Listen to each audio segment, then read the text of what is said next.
কথার বিশ্বাসযোগ্যতা বাড়াতে অনেকে শপথ করে থাকেন। কেউ কেউ তাদের শপথকে পাকাপোক্ত করতে মাথা ছুঁয়ে, পবিত্র কোরআন ছুঁয়ে, মাজার ছুঁয়ে শপথ করে। মন চাইলে যেন তেন ভাবে শপথ করা যায় না। মহান আল্লাহ ছাড়া আর কোনো কিছুর নামে শপথ করা যায় না। হাদিসে আছে, যে ব্যক্তি আল্লাহ ছাড়া অন্য কারো নামে শপথ করে সে অবশ্যই কুফরি বা শিরক করল। তিরমিজি 1535।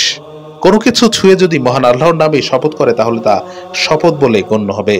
সেই শপথ রক্ষা করতে হবে। শপথ ভঙ্গ করলে কাফারা আদায় করতে হবে। এই হিসাবে পবিত্র কোরআন ছুঁয়ে শপথ করলেও তা শপথ বলে গণ্য হবে। তবে কারো মাথা ছুঁয়ে বা মাজার ছুঁয়ে শপথ করা যাবে না।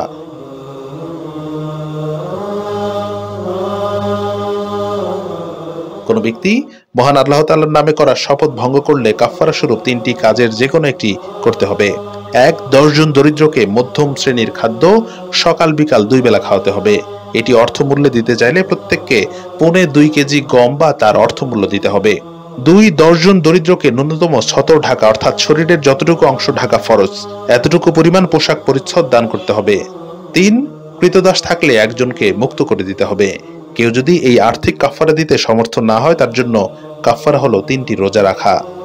হানাফি মাযহাব অনুসারে এই রোজা ধারাবাহিকভাবে রাখতে হবে। Anwar Hossain, BD archive.